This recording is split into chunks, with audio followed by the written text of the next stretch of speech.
ओम शांति 4/10/2023 प्रातः मुरली। ओम शांति। बाप दादा मधुबन। बाबा आज कह रहे हैं, मीठे बच्चे, निश्चय करो कि हम आत्मा हैं, ये हमारा शरीर है।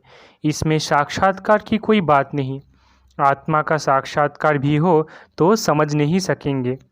मीठे बच्चे, निश्चय करो कि हम आत्मा हैं, ये हमारा शरीर है। इसमें साक्षात्कार की कोई बात नहीं। आत्मा का साक्षात्कार भी हो तो समझ नहीं सकेंगे। प्रश्न, बाप की श्रीमत पर चलने से गर्भ जेल की सजाओं से छूट सकते हैं? उत्तर, बाप की श्रीमत है, बच्चे नष्टोमोहा बनो, एक बाप दूसरा ना कोई। तुम सिर्फ मुझे याद करो और कोई भी पाप कर्म ना करो तो गर्भ जेल की सजाओं से छूट जाएंगे। यहाँ तुम जन्म जन्मांतर जेल बर्ड बनते आए हो। अब बाप आए हैं उन सजाओं से बचाने। सत्युग में गर्भ जेल होता नहीं। ओम शांति। रूहानी बाप रूहानी बच्चों को समझाते हैं आत्मा क्या है और उनका बाप परमात्मा कौन है। इसे फिर से समझाते हैं क्योंकि यह तो है पतित दुनिया। पतित हमेशा बेसमझ होते हैं, पावन दुनिया समझदार होती है। भारत पावन दुनिया अर्थात देवी देवताओं का राज्य था। इन लक्ष्मी नारायण का राज्य था। बड़े धनवान सुखी थे, परंतु भारतवासी इन बातों को समझते नहीं। बाप परम पिता अथवा रचता को ही नहीं जानते। मनुष्य ही जान सकते हैं, जानवर तो नहीं जानेंगे। याद भी करते हैं, हे परमपिता परमात्मा, वो पारलौकिक फादर है। आत्मा याद करती है अपने परमपिता परमात्मा को। इस शरीर को जन्म देने वाला तो लौकिक फादर है और वो परमपिता परमात्मा है, पारलौकिक फादर, आत्माओं का बाप। मनुष्य लक्ष्मी नारायण की पूजा करते हैं, समझते भी है ये सतयुग में थे और राम सीता त्रेता में थे। बाप आकर समझाते हैं, बच्चे, तुम मुझ पारलौकिक बाप को जन्म जन्मांतर याद करते आए हो। गॉड फादर तो ज़रूर निराकार हुआ ना, हमारी आत्मा भी निराकार है ना। यहाँ आकार साकार बनी है। यह थोड़ी सी बात भी कोई की बुद्धि में नहीं आती। वह तुम्हारा बेहद का बाप रचयिता है। पुकारते हैं, तुम माता पिता, आपके हम बनते हैं तो हम स्वर्ग के मालिक बनते हैं, फिर आपको भूलने से नर्क के मालिक बन जाते हैं। अभी वो बाप इन द्वारा बैठ समझाते हैं, मैं रचयिता हूँ, यह मेरी रचना है जिसका राज तुमको समझाता हूँ। ये भी समझ जाते हैं। आत्मा को किसी ने भी देखा नहीं है, फिर क्यों कहते हैं अहम आत्मा? ये तो समझते हैं ना, अहम आत्मा एक शरीर छोड़ दूसरा लेती है। महान आत्मा पुण्य आत्मा कहते हैं ना। निश्चय करते हैं हम आत्मा है, ये हमारा शरीर है। शरीर विनाशी है, आत्मा अविनाशी है, उस परमपिता परमात्मा की संतान है। कितनी सहज बात है, परंतु अच्छे अच्छे बुद्धिवान समझ नहीं सकते। माया ने बुद्धि को ताला लगा दिया है। तुमको अपनी आत्मा का ही साक्षात्कार नहीं होता है। आत्मा ही अनेक जन्म लेती है ना, हर जन्म में बाप बदलता जाता है। तुम अपने को आत्मा निश्चय क्यों नहीं करते हो? कहते हैं आत्मा का साक्षात्कार हो। अरे, इतने जन्म कोई को बोला था कि आत्मा का साक्षात्कार हो? कोई कोई को आत्मा का साक्षात्कार होता भी है, परंतु समझ नहीं सकते।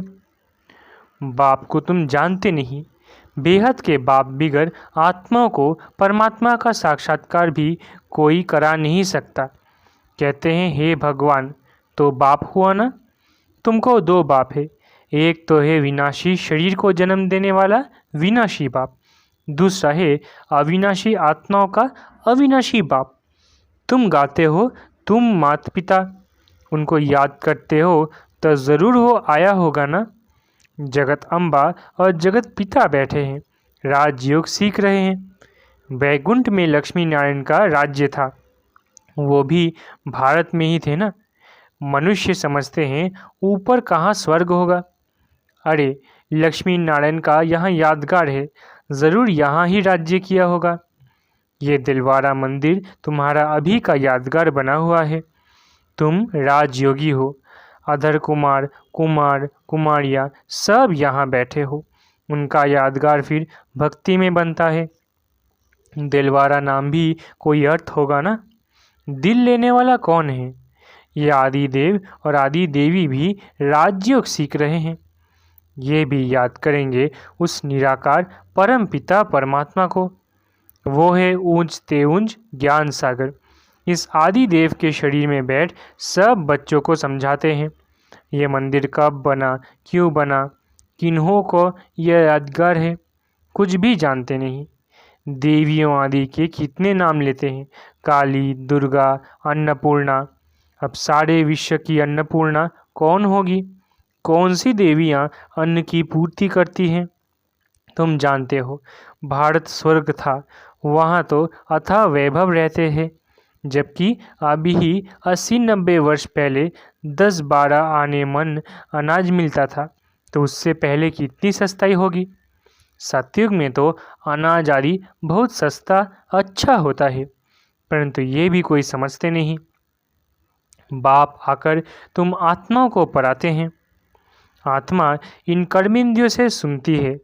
आत्मा को ये आँख मिली है देखने के लिए, कान मिले हैं सुनने के लिए। बाप कहते हैं मैं निराकार भी इस शरीर का आधार लेता हूँ। मुझे सदैव शिव ही कहते हैं।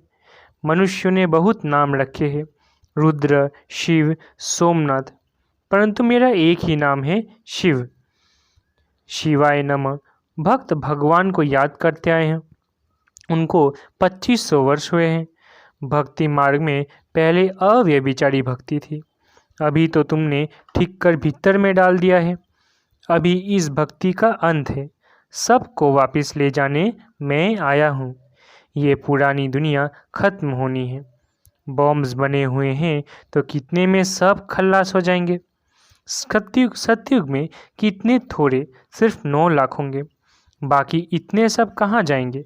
ये लड़ाई अर्थक्वेक आदि होगी, विनाश तो ज़रूर होना है।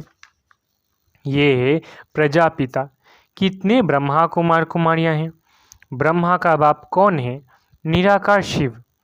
हम उनके पोत्रे पोत्रियाँ हैं। शिव बाबा से हम वर्षा लेते आए हैं, तो उनको ही याद करना है। याद से ही पापों का बोझा उतरेगा।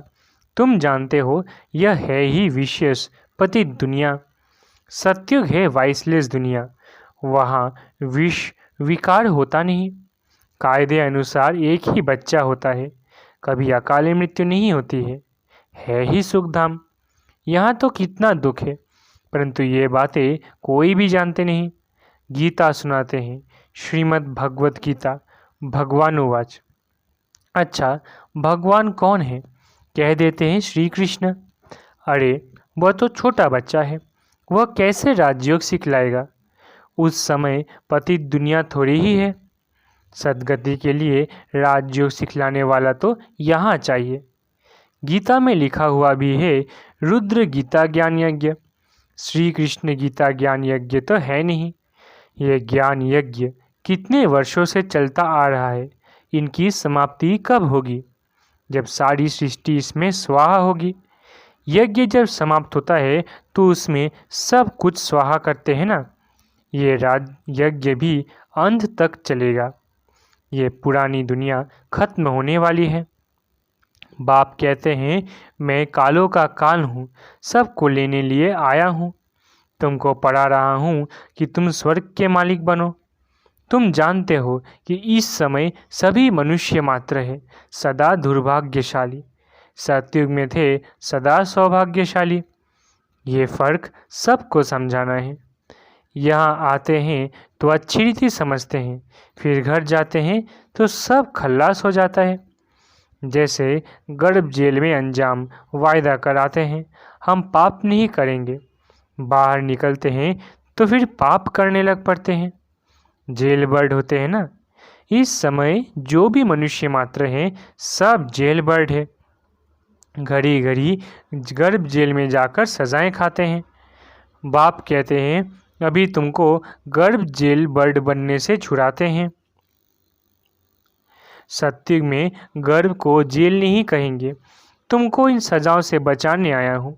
आप मुझे याद करो, कोई भी पाप नहीं करो, नष्टो मोहा बनो। गाते हैं, मेरा तो एक दूसरा न कोई। यह कोई श्री कृष्ण की बात नहीं है। श्री कृष्ण तो 84 जन्म ले अब आकर ब्रह्मा बना है, फिर वही श्री कृष्ण बनना है, इसलिए इस शरीर में ही प्रवेश किया है। ये बना बनाया ड्रामा है। अभी भगवान ये सूर्यवंशी चंद्रवंशी राजधानी स्थापन कर रहे हैं, तुम्हारी भविष्य के लिए प्रारब्ध बनाते हैं। अभी तुम पुरुषार्थ कर अनेक जन्मों की प्रारब्ध बना रहे हो, बेहद के बाप द्वारा, जो बाप स्वर्ग का रचयिता है। ये बातें समझने की है। ड्रामा में हर एक एक्टर का अपना अपना पार्ट है। इसमें हम क्यों रोए पीटे? हम जीते जी उस एक बाप को याद करते हैं।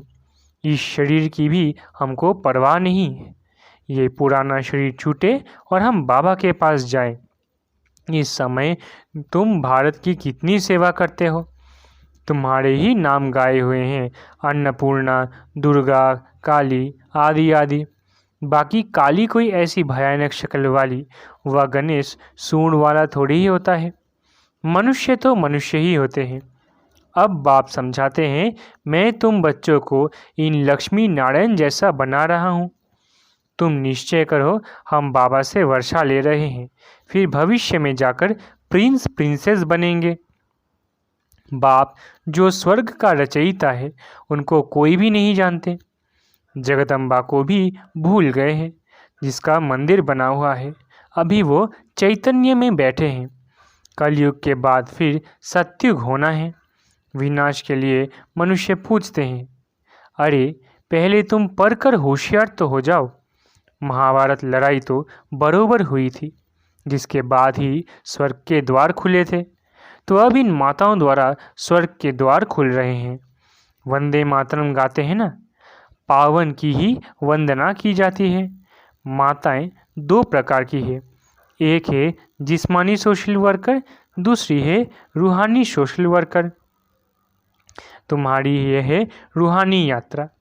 तुम जानते हो, हम ये शरीर छोड़ वापस जाने वाले हैं। भगवानुवाच मन मना भव। मुझ अपने बाप को याद करो। श्री कृष्ण बच्चा तो ऐसे नहीं कहेंगे ना, उनको तो अपना बाप है। मन मना भव का अर्थ कोई भी नहीं जानते। ये तो बाप कहते हैं, मुझे याद करो तो विकर्म विनाश होंगे और उड़ने के पंख मिल जाएंगे।